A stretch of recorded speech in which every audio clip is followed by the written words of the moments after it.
featuring a live orchestra and cutting-edge visual effects. Join the adventure at 3 Arena on Friday the 16th of October. Tickets from €67 on sale this Friday at 9 a.m. Additional charges may apply. Relax this evening and visit itsforwomen.ie. Great value car insurance for those on the go. Get the cover you need day or night at itsforwomen.ie. It's time to own it. Football on Off the Ball. With Paddy Power, the greatest football partnership since Shearer and Owen. Yeah, welcome back to Thursday night's Off the Ball. It's Richie McCormick here with you for the evening. Patch show on the way, as we say, talking NFL on Thanksgiving Day. Carl Frampton's going to join us on the show too. And the football show between 9 and 10, getting the latest on the FAI from Dan McDonnell, and also getting Johnny Ward's League of Ireland's Team of the Decade. That's all to come. Keep your text coming as well, 53106, and get any questions you might have for our next guest, because as is tradition on Thursday nights here on Off the Ball, we're joined by John Giles on the line. John, good evening. Evening, Richie. How are you doing? I'm good, thank you. Good. It's been one of those weird weeks where none of the Premier League teams in Champions League action really pulled up any trees. I guess we'll start with last night, and Liverpool in particular.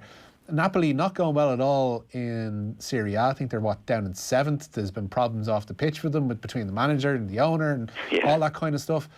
They rocked up to Anfield last night, put in a decent display and frustrated the life out of Liverpool. How much of that was Napoli and how much of that was Liverpool being off the boil? Well, I thought Napoli were very good, Richie. You know, it can happen in their domestic league. Things are not going well. Then to get into a big match at Anfield against Liverpool, and everybody pulls together. And they certainly did that. I thought they played well. Liverpool stuck at it, got the draw in the end. But I think two of their major players are not playing well. I think Salah's not playing well at the moment. I don't think Mane is playing well. They certainly didn't play well last night, Richie. But they did get out of it, you know. I mean, it wasn't an easy game for Liverpool because Napoli defended well. They had some good players, and it was never going to be easy for Liverpool. But they did enough, I think, to get through on the group, didn't they, last night? It wasn't one of the best displays, Liverpool, by any means. Yeah, the result last night means Liverpool still have to go to Salzburg and get something in a fortnight's time to actually make sure that they'll head through. So they've given themselves a bit of work to do. Yeah. What I found curious is, and I absolutely understand why Jurgen Klopp's now in the position where he has to kind of rotate a little bit, tinker things a little bit, because he's got those 10 games coming up in the month of December, which is crazy. But dropping out Alexander-Arnold at right back last night and bringing in Joe Gomez seemed to be one of those switches that didn't really work. Well, I like Gomez. I think Gomez is actually a better defender than Alexander, but Alexander is better going forward. And I think in the second half they were in a position where they were going forward. They had Napoli on the ropes a little bit. So he did bring Alexander on, Richie. You know, but no, if I was looking for a defensive performance, I would go for Gomez. But it's certainly attacking. Alexander is excellent, and they were a goal down at that stage. So they don't often go a goal down, Richie. Yeah. If they do, they certainly in recent weeks have been able to find themselves coming back. Yes. You mentioned the dip in form of Mo Salah. I know obviously he was on the bench against Crystal Palace last Saturday. He's been, ever since that game against Leicester a couple of months back, he's been having to suffer with an ankle complaint. Yes. It's one that they've had to manage rather than just go and let him treat. How much of an impact does that have on the confidence of a player when they're it kind of dulls their sharpness, I guess, is the point. But it's bound to, Richie. Yeah. I mean, an injury is an injury. You know, if you don't feel the injury if it doesn't restrain you or interrupt your good performance, then you don't have an injury. You know, I think he has been playing with it, and I think he's been suffering a bit because I think I played with a few injuries myself, and you're trying to protect it. You know, rather than concentrating on what you have to do when you get the ball, or even when you don't have the ball, the concentration is not quite there. And he seems to be like that. He seems to be suffering a bit, all right. Yeah, it's one of those things where I guess mentally it's preying in the back of your mind. So there is, as you mentioned there, an element of trying to protect it and trying to guard it. Yeah. And given the way the pain, though, Richie, you know, like if you don't have pain, you don't have an injury. So when you're running, like, you can feel the pain, and obviously it does distract you, and it interferes with your concentration. That's always been my take on anyway. Nobody likes to play with an injury, Richie, you know. Yeah. But you know, managers in my day say, you'll be okay, and you know, you wouldn't be really, you know. But to be honest, any time I had an injury like that, I never played well. Never. And it's one of those things as well, because Liverpool's front three and the composition of it is such that if you take one element out of it, or if one element isn't working properly, then essentially the whole thing doesn't necessarily collapse, but it doesn't work to the same speed with the same efficiency. Well, Salah doing his stuff and not doing his stuff is huge. Yeah. And I don't think Sané played well last night at all. So that's two of your main attackers, Richie. That's not on the game, you know. And I say Napoli were good. You know, they didn't look like a team that's been down and out in their domestic league. You know, they were up for it and they played well. They didn't give Liverpool anything, defended well. So it wasn't an easy match for Liverpool. But if you got two of your main strikers not on form, then it's bound to affect you. The worry with this now with Liverpool is that they're heading into such a busy period, and last night was the first instance in a long time, apart from the worries over Salah, mind you, he's kept playing, but it seems like they're going to have to manage a few of these games coming up without Fabinho. He went off injured last night. Yes. How big a loss would he be in midfield for them? Well, I think he's played well for them. When he first got in the team last year, Richie, I didn't think much of him at all. But he's definitely the most creative midfield player that they have. But there again, they've got a big squad. Obviously, you don't want your key players out. You don't want any of your players out. But he has definitely got together. Klopp has got together quite a big squad, Richie. You know, and again, I never looked at. Don't like looking at the fixture list, but in the domestically in the Premiership, like you would imagine that on paper, they're coming into one of the lesser teams in the next 4 or 5 matches, I think, Richie. So that could be a help to them, you know. Next few games, you mentioned lesser teams. There'll be Everton supporters who'll be pulling out their hair listening to that one, John. That's their next match after Brighton, but you're right there. They've got the likes of Bournemouth in there, the likes of Watford, then Aston Villa up on the 17th. So they're games that you'd imagine Liverpool would have enough to pick up 3 points. But how big a mountain is that? Factoring in that they have to head off to Qatar to play in this Club World Cup. They've at least 2 games out there, a semi-final and a final or a third place playoff. They're going to have to field an entirely different team against Aston Villa in the League Cup. Yeah, well, it's called success. Yeah. Richie. Do you know what I mean? If they don't win the Champions League last year, then they're not in this particular competition. So you have to live with that, and that's why the squad has to get bigger and bigger. You know, the more successful you are, the more you can afford to buy new players. But you're going to need them. I mean, as you say, look at what they're running into now, and then there's more and more competitions coming up. They're inventing new competition, and to go away and play. Where's it? Qatar? They're playing Qatar, Is it? They're playing in the Club World Cup out in Qatar. Yeah. Yes, they'll be playing in 30-odd degree heat.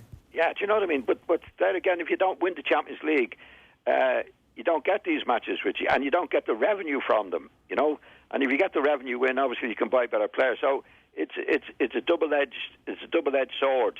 You know, the less successful you are, then, like in Manchester City case, they didn't do it. They don't have to go and play in that. I think they did last year, or the year before, whatever it was. But the more successful you are, the more matches you're going to have. So the bigger the squad you have to have all the time. And that's what, like Liverpool have a good squad, and if they get the revenue again this year, they can afford to buy 2 or 3 more players in the summer to cope with all this success. That's the big problem. Can you see them buying anybody in? You can't turn it down, Richie, you know? Absolutely. Can you see them buying anybody in January just to see them over the hump and get them to the end of the season? Well, they could well do. Yeah. They could well do. I mean, they like the way Liverpool are going at the moment, and I think they'll get better and better. They'll need 2 teams, Richie. But if you have the money to do it, then you're going to do it. You can't have too many good players in the club, and they can cope with all these particular competitions, you know? We've come a long way from the situation of whereby rotation and all that kind of thing is seen as a bad thing. You're now able to roll in and out, you know, first and second teams and have them essentially not be second teams. They're kind of all, you'll have 18 players that are all part of the first team squad. Well, the top class players. Yeah. That's if you can afford to do it. You know, 2 or 3 years ago, Liverpool couldn't afford that, but because they've been successful, they can afford to buy a couple of new players all the time, and they can do it again. They might go into the window with the matches that are coming in, and a lot of revenue coming in, Richie. Yeah. They're no longer taking a gamble. You know, they're already there. All they got to do now is hang on to it and get better and better. And the way to do that is to get a bigger and bigger squad. There's more demanded of the players now than ever before, as we can see. Yeah, it's crazy. But before we get to ads, I just want to touch on Chelsea because there was a 2-2 draw. They'll be disappointed to come out a point. You know, 3 points last night would have seen them through with a game to spare. they still need to get something from their final group game. But again, there's so much to be impressed about that young Chelsea team. They're very good. I mean, to be fair to Lampard, you know, he did say afterwards, he said, we got away with that one. And he said, I haven't said that all season. You know, the goalkeeper made a good save from the penalty. I didn't see all the match which he actually was on. I didn't know it was on. But I saw a good bit of it. Okay. And he said we got away with that. You know, I think Valencia were very good. And I thought his attitude when they were winning, there was no sitting back from Lampard. You know, I think as he gets better players into the team, if he stays with that, which I'm sure he will, I think it's the right way to do it. Not when you're in front, just to sit back all the time. Like they still had to go right to the end. But I think they lost a bad goal as well. I think the fella didn't mean to cross. Vass, it was a complete fluke. Yeah. You know, I don't think he meant to cross. But the goalkeeper should have knocked it over the bar anyway. But I think Lampard is going in the right direction, Richie. You know, he's got a young team. He could do with a few new players, which I think he'll get. But I think his attitude his approach to it is very good. Their attitude is very good. And they did get away with a draw as well. You know, this Valencia team, the French teams, are good teams. They've got good players, Richie. So it was a really good result for them. Yeah, going to Spain, never an easy thing for an English team to do, no. I guess, and going to Valencia in particular. I guess the real test of Lampard is going to be once they get over this transfer ban and what his acumen in the transfer market is, because he's proved himself, again, which I guess was going to be the trickier of the two, to be a really good coach and to show that he can galvanise a group of players. It's how he augments that squad now is going to be the interesting thing if they manage to get through this transfer ban. Yeah, well, first of all, if you have the resources, if you have the money to do it, Richie, well, then it's up to your judgment as a manager, and it's much easier to do that, to have the confidence to buy players in at the right price, and not just at the right price, but the right players. At the moment, he can't do that, and he's got the young lads. And I think what he's doing is it's a harder job to bring the young lads on, Richie, than to buy in the transfer market. And that's what he's doing at the moment. You know, he's got some young players coming in. Because of the transfer market, he has to play them, and they're proven to be good, and they'll get better and better as they go along. But if he can buy a couple of players as well, again, to have a big squad, then I think it'll be a big plus for him. Yeah. With plenty more to come from John momentarily, by all means, get your text in as well. 53106 is the number, just to let you know what's going on in the Europa League. Wolves were 3-1 up away to Braga, have since succumbed to the home side. Paulinho and Fran Sergio getting the goals for the home side, so it's now 3-3 over in Portugal at the moment. And Rangers drawing 2-2 away to Feyenoord this evening. I'm afraid I'm Morelos with both of those goals. Rangers were 2-1 in front, but Luis Sinisterra has pulled back an equaliser for the Dutch side. More to come from John after these. Football on Off the Ball. With Paddy Power, the greatest football partnership since Juff and Heskey. On Alive and Kicking this weekend. Can saving the planet make it onto your Christmas list? I visit the Conscious Christmas store in Dublin. And Sinead Gleeson won the An Post Book Award in the Best Non-Fiction category for her book Constellations. She'll join me to talk about what chapters of ill health have taught her and why we should always have appreciation for our bodies. Alive and Kicking with Claire McKenna. Thanks to Repromed. This Sunday from 9 a.m. on News Talk. It was the night before Christmas, not a light in the house, when suddenly was heard the click of a mouse. Then all of a sudden, with a great roar, a website appeared. The Fantasy Christmas Light Store. Don't leave it to the night before Christmas. At the click of a mouse, decorate your house. Or if you're not too far, then drive your car to Fantasy Lights, just off the Walkinstown roundabout. The magical home of Christmas. At Fantasy Lights, you're sure to see a showroom full of fantasy. Go to the Fantasy Light Store on fantasychristmaslights.ie. Yeah. Nissan is launching their brand new way to drive a brand new car. Nissan Subscribe and Drive is here. Simply choose the car you want, choose 2 or 3 years and pay a monthly subscription fee. No deposit, no fuss, no compromise. Nissan Subscribe and Drive, a brand new way to drive a brand new car. Nissan, innovation that excites. This is a finance offer. Finance is provided by AIB Finance and Leasing. Allied Irish Banks PLC, trading as AIB Finance and Leasing, is regulated by the Central Bank of Ireland. T's and C's apply. See nissan.ie. They always say you should seize the day. That's today, not a week next Tuesday. So if you've been dreaming of a new car, upgrading your house, or a wedding that'll wow Instagram, now's the time. And if you've a great credit score, Avon Card's offering Ireland's lowest rate on loans over 20k. Dream big, live now. Apply today at avantcard.ie. Lending criteria, terms and conditions apply. New applications only. Info correct 10th of July 2019. Source ccpc.ie. Avantcard Act. Trading as Avantcard is regulated by the Central Bank of Ireland. Daddy, get up! We're going to the park, remember? Daddy isn't feeling very well. Mommy isn't either.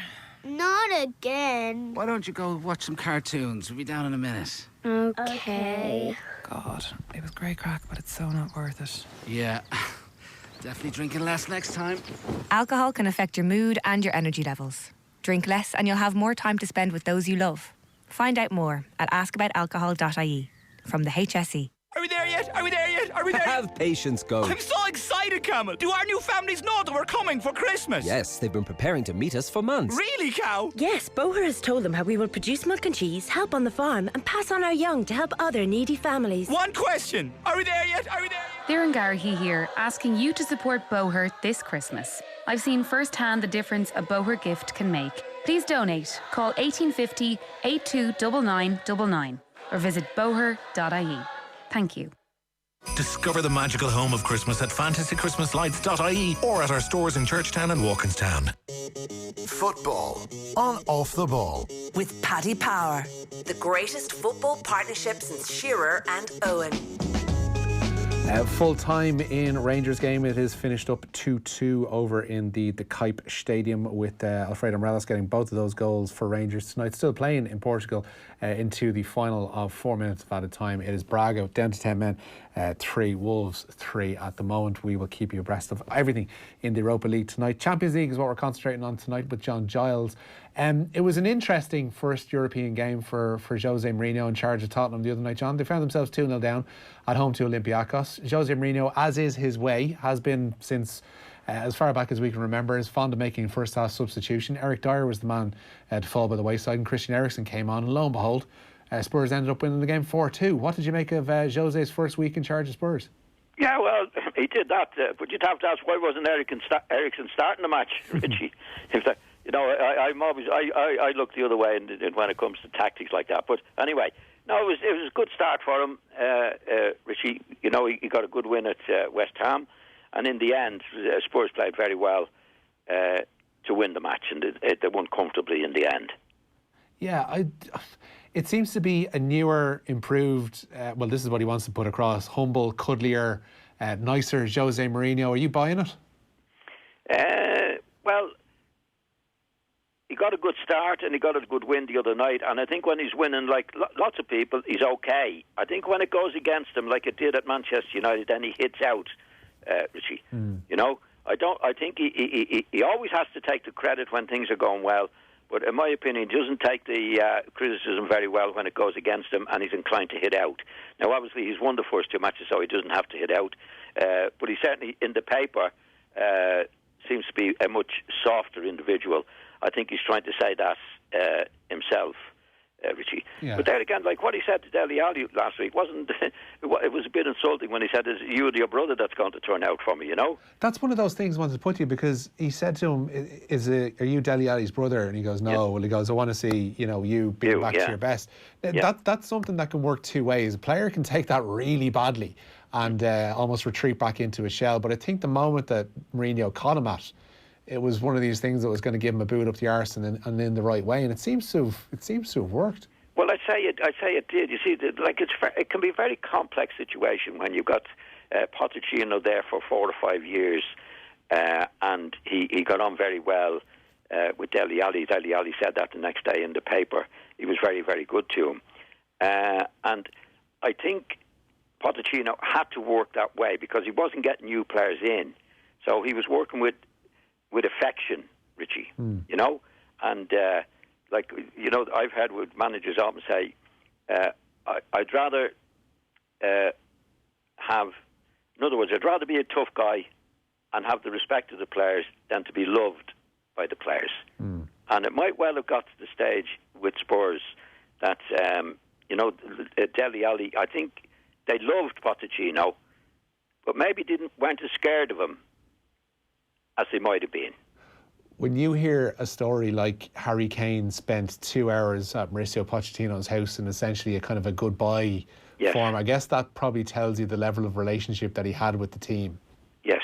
And Dele Alli. Dele Alli said he went to see him as well to say he's been very, very good for me, which is, it's not a bad thing. But I think, again, you see, I said last week on the programme, Richie, I blamed Levy for what's happened at Spurs, and I still blame him because I think Pochettino had to work in that way rather than being able to threaten the players with getting new players in. You know, I think if there's one way he could have gone, two ways he could have gone, Pochettino, in dealing with the players, was to remain hard with them, but they were in a small squad, and he really, really needed them to do their stuff. He couldn't say, well, to Harry Kane, for example, I'm going to leave you out. Now, Harry Kane did his stuff, but for other players, what I'm saying is, like managers rather have respect and love. You know, and I think they love Pochettino and they're full of him, but they might. I think with Pochettino, if Pochettino had been allowed to get the players in, Richie, that he wanted, and he was there for 5 years, and it becomes familiarity breeds contempt. That if he'd got players in, new players, then he would have threatened those players into position. Dele Alli particularly, I think for the last 12 months he hasn't played well at all, and he did leave him out of the team, but he'd nobody really to replace him.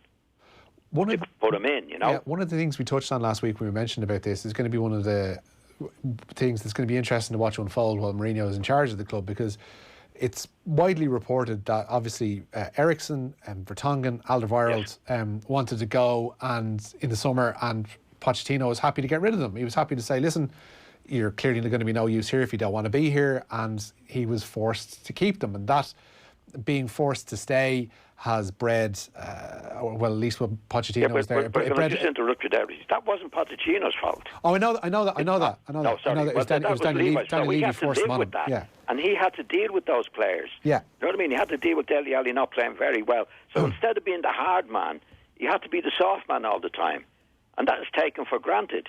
You know, and now what's Mourinho going to do with Vertonghen and Alderweireld and these guys and Eriksen who are out of contract? You know, how is he going to handle it? That's the problem. You know? That's ultimately the point I was trying to get to. Was that sorry, I did interrupt. You're grand. It's essentially that their contracts are still running down. There's no sign of any new ones coming. They don't. You know, they mightn't want to sign an extension. They might change their minds. We never know. But that temporary bounce that Mourinho has by coming in can only last so long if the players ultimately still want to go. Yes, and then what could happen is that they might be awarded new contracts and they would sign them, you know, and everything would be okay. But why didn't that happen under Pochettino? You know, it's very difficult. I mean, it was an impossible situation for Pochettino. You had 4 or 5 players whose contracts are running out at the end of the season. He had no chance with those particular players. Now he's dependent on the other guys there, and he has to be nicey to Dele Alli or Kane or whoever it might be who's not playing particularly well. But when you get a new manager coming in, you see, what I found with players, it's self-preservation, Richie. They're going to pick up, you know. It's a good chance they'll pick up because they want to be able to say that, well, the reason we didn't play so well was because of the old manager.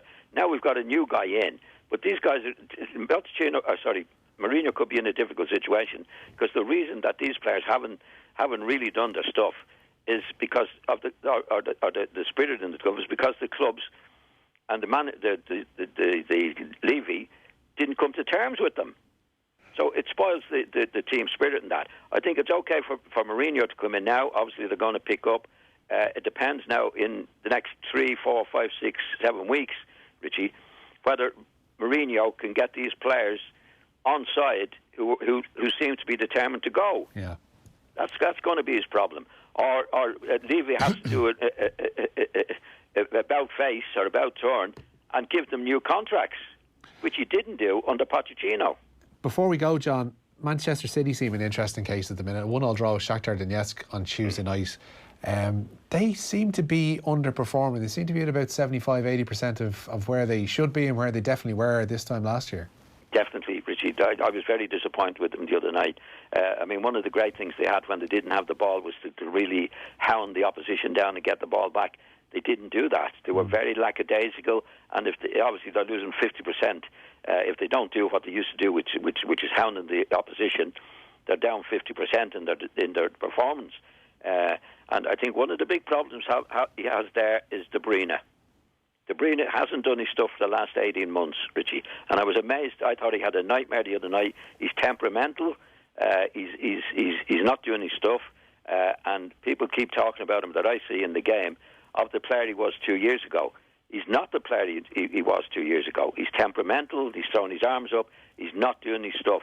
And I think Pep will have to get rid of him. He was a huge player for him when he was at his best, there's no doubt. But he's certainly not at his best now, Richie, and he should be out of the team, or else he will ruin them totally. But they're not the team they were a year back, or even last year where they did remarkably well. They're not doing it. When you say he's not doing his stuff, what exactly are you looking for from him?